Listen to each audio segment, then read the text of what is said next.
Bonjour à tous. Alors aujourd'hui, la vidéo sera plus courte que d'habitude et elle sera consacrée au mythe de l'anneau de Gigès, comme le titre que vous voyez à l'écran l'indique. Il s'agit d'un mythe qui est présenté par Platon dans la République, justement lors de cette discussion sur la justice entre Socrate et Thrasymachus. Voilà. Platon, il faut savoir qu'il aime bien les histoires, comme l'allégorie de la caverne, les métaphores, et, euh, et ça arrive régulièrement que à travers le personnage de Socrate, on ait une réflexion philosophique sous forme un peu romancée. Et c'est assez agréable à écouter, enfin à lire, puisque le fait de mettre en image quelque chose de conceptuel permet d'aller, je trouve, beaucoup plus loin, de ne pas fermer la pensée, mais de laisser libre cours à l'imagination, enfin un espace pour l'imagination dans la pensée philosophique, ce qui est assez agréable. Voilà. Alors, euh, Gigès, c'est un berger. C'est un berger, il est avec ses moutons, vous voyez, il a une gueule super sympa. Ses moutons aussi. Et il a une vie plutôt parfaite en fait. Il a aucun problème, il agit de manière complètement loyale envers tout le monde, il est juste. euh, c'est une sorte de citoyen modèle, si vous voulez. C'est quelqu'un qui est absolument bon. Voilà. Et surtout, il a aucune, c'est bien précisé dans le mythe, il a aucune envie d'abus, il a pas d'arrière-pensée, il n'a pas de perversité, il n'y a pas de manipulation, c'est pas une image a priori qui se donne. Hein. C'est-à-dire que c'est un peu un esprit pur, une personne tout à fait morale et parfaitement bonne. Voilà. Voilà comment il est. Donc c'est lui. Et en ce sens-là, il agit de manière complètement juste a priori. Voilà. La manière dont il se comporte, grâce à cette pureté, fait de lui euh, quelqu'un de bon. Voilà. Donc bon, c'est d'un point de vue moral. C'est pour ça que j'ai mis la petite balance qui représente la justice. Je ne sais pas trop comment représenter ça, mais j'espère que vous comprenez. L'idée, c'est que c'est un bon gars. Voilà. Et un beau jour, Gigès, il est en train de faire paître ses moutons, vous savez, dans la montagne, dans les prairies, je ne sais où. Et alors qu'il est en train de faire paître ses moutons, il trouve un anneau. Un anneau. Euh, donc j'ai mis l'anneau du Seigneur des Anneaux, hein, vous allez vite comprendre pourquoi. Parce que cet anneau, Gigès le met à son doigt. Il se rend compte que quand il tourne l'anneau dans une certaine position, eh ben, plus personne le voit. Voilà. C'est le Seigneur des Anneaux avant l'heure. C'est-à-dire que son anneau le rend invisible. Euh, il est d'ailleurs tout à fait probable que Tolkien se soit inspiré de ce mythe-là. Je ne sais pas s'il y a des, il y a eu des, enfin si on le sait ou pas, mais en tout cas il y a clairement un rapport très proche entre l'histoire du Seigneur des Anneaux et celle-là. Et d'ailleurs, à ce titre-là, l'histoire qui est présentée dans le Seigneur des Anneaux est extrêmement intéressante parce que j'imagine que vous avez tous vu au moins les films. Les livres sont très bien aussi. Euh, mais quelque chose qui est marquant, je trouve, qui est bien exprimé dans les films, c'est que finalement le pouvoir de l'anneau et la raison pour laquelle euh, les gens peuvent pas, ou peuvent très difficilement résister à la tentation de le porter ou de le garder, bah, elle est assez obscure. On comprend jamais vraiment pourquoi. Finalement, dès qu'ils le mettent, ils ont pas l'air de sentir très bien. Tout est déformé. C'est pas un état dans lequel on semble pouvoir vivre. Et en même temps, tout le monde veut le garder sans jamais vraiment le mettre. C'est assez paradoxal. Moi, je sais que c'est quelque chose qui m'avait gêné les premières fois et ça peut être expliqué par ce qu'on va voir justement avec JGS.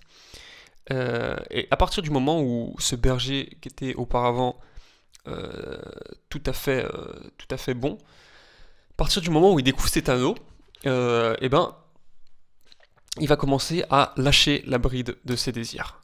Donc il était nickel, et il va commencer à se laisser aller à des choses qui n'existaient pas auparavant chez lui.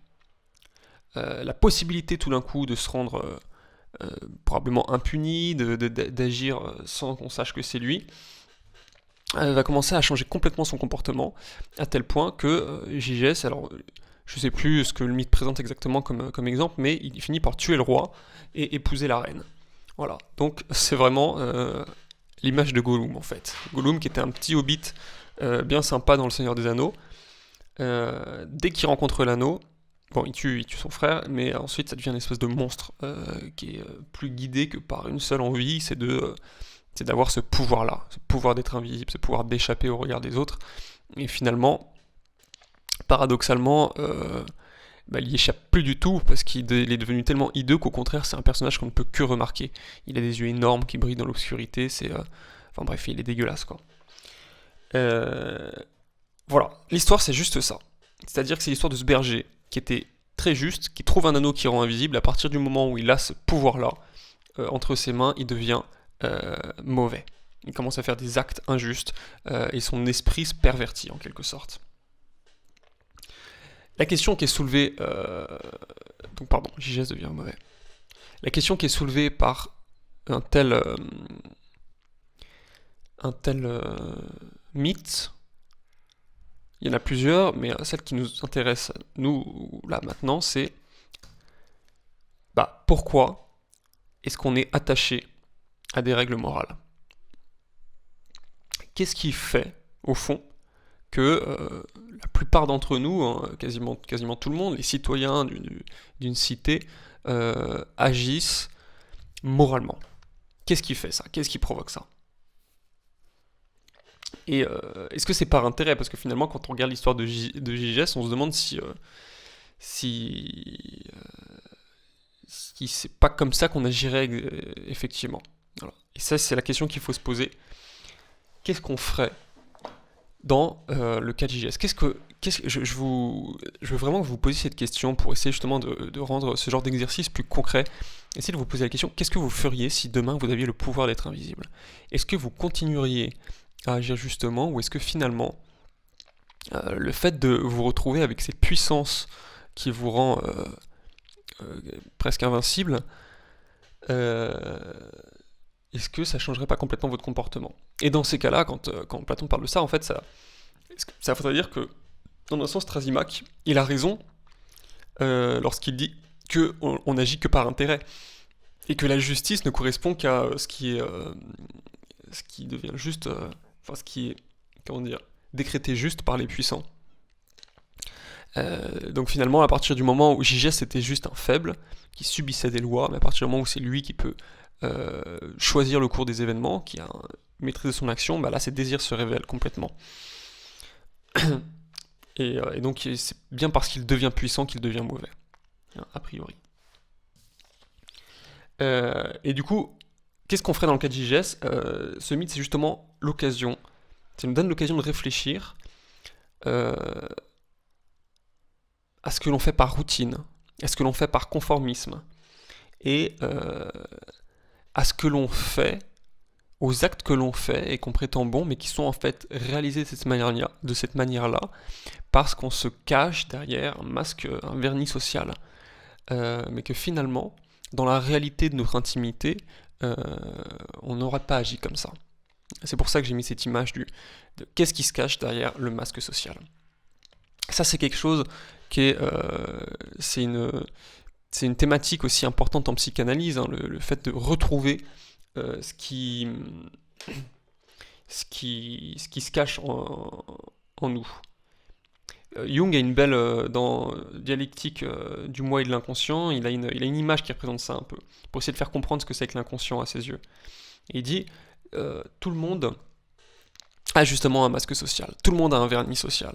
C'est-à-dire que quand vous êtes en société, que ce soit dans la rue, avec des gens, avec juste une personne, à l'école, vous faites un minimum attention à votre comportement. Si vous le faisiez pas, c'est ça, vous seriez considéré comme atteint de je sais pas, de troubles du comportement, de troubles sociétal, d'un problème d'adaptation aux mœurs et aux coutumes, Si demain vous voyez quelqu'un se balader à poil dans la rue, vous allez vous poser des questions. Par contre, sur sa santé mentale, je veux dire. Donc tout le monde adopte un certain comportement en société. Et par contre, ce que dit Jung aussi, c'est que tout le monde aussi, lorsqu'il est seul chez soi, adopte un comportement différent. Quand il n'y a plus le regard de l'autre qui pèse sur nous, là on adopte un comportement qui se rapproche le plus de nous. Et il faut imaginer que cette question-là, on peut aussi la déplacer vers l'inconscient, c'est-à-dire que finalement, même ce comportement qu'on a envers nous-mêmes, est-ce qu'il ne cache pas toujours une réalité? Je vous rappelle que JGS au début, une autre réalité. Je vous rappelle que JGS au début, il est pas considéré comme simplement loyal, il est considéré comme ayant aucune envie d'abus, ayant aucun désir malsain. C'est-à-dire que ces désirs sont comme créés ou révélés par le fait d'avoir le pouvoir de se rendre invisible. Voilà. Donc, posez-vous cette question-là. Et c'est tout l'intérêt, de ce texte-là. C'est finalement de révéler que, de poser la question, est-ce que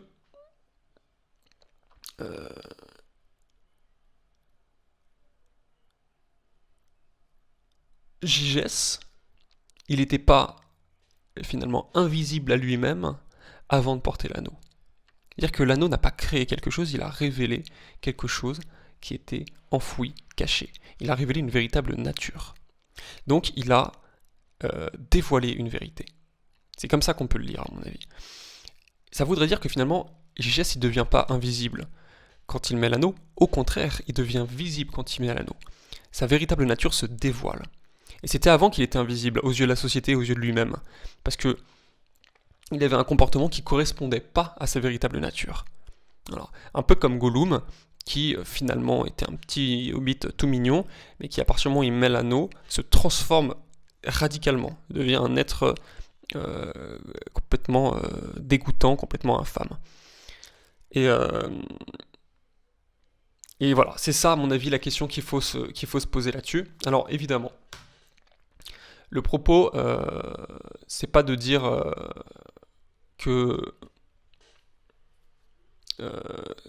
faut faire n'importe quoi, hein, qu'il faut chercher à répondre à ces pulsions, mais c'est plutôt une voie vers la réappropriation de la vérité, c'est-à-dire se poser les questions, pourquoi est-ce qu'on fait les actes qu'on fait? Quels mobiles nous font agir véritablement?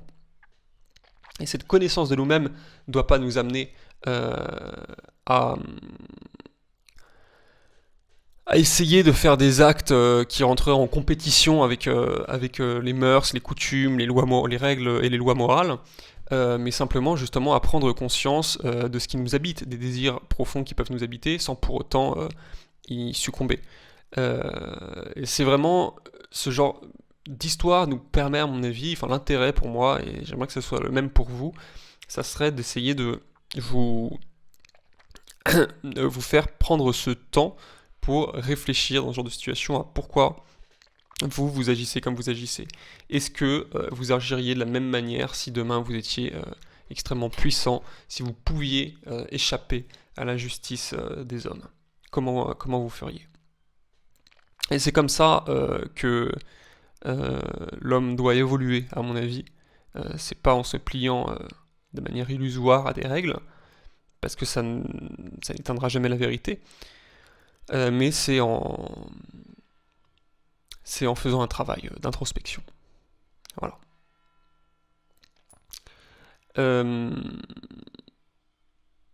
D'ailleurs, j'ai pensé à ça,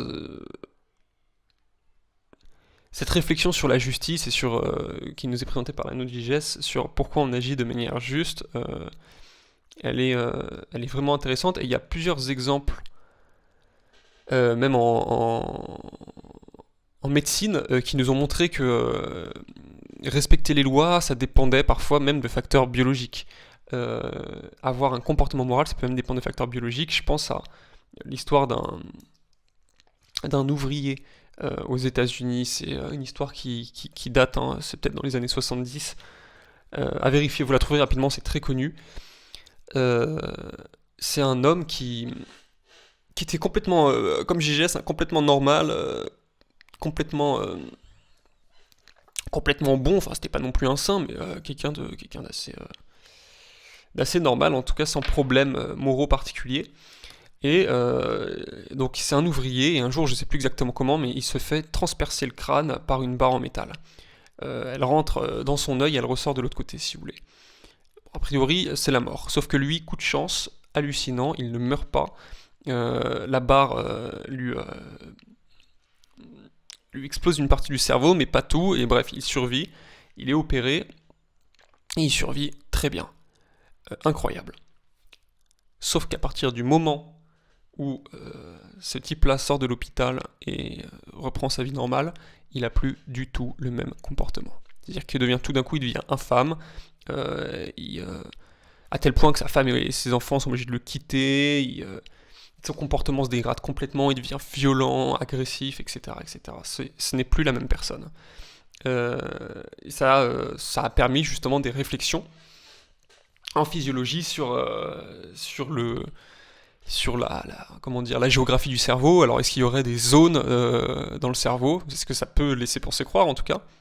Est-ce qu'il y aurait des zones dans le cerveau qui seraient qui constitueraient des zones de la morale, des zones de la justice, et que si on les avait pas ou si elles se développaient mal, ça voudrait dire qu'on on devient injuste, et dans ces cas-là, on serait complètement déresponsabilisé de notre comportement. Finalement, ça voudrait dire que un criminel qui fait des actes horribles, et ben c'est pas de sa faute parce que dans son cerveau ne s'est pas développé à un moment cette partie-là qui est censée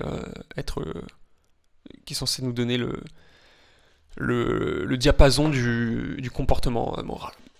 Voilà, c'est des réflexions intéressantes. Je vous laisse réfléchir là-dessus avec ce tableau de Alex Gray qui représente la réflexion et l'introspection, puisqu'on voit carrément l'intérieur de la personne. Voilà. Et donc, encore une fois, j'appuie sur le fait que l'intérêt de ce mythe, c'est de pas de montrer qu'il faut faire tout ce qu'on veut, mais que la réelle liberté consiste à devenir conscient de qui on est. C'est à partir du moment où on est conscient de qui on est qu'on peut véritablement faire des choix. Parce que Gégès, finalement, avant de trouver l'anneau, il n'était pas libre, il avait simplement pas conscience, il était juste limité. Et au contraire, c'était son manque de liberté qui le faisait agir justement. Donc, est-ce qu'on pourrait dire qu'il était vraiment juste avant de mettre l'anneau? C'est toute la question. Voilà, je vous laisse là-dessus et puis à bientôt pour une nouvelle vidéo. Bonne journée, à bientôt. Au revoir.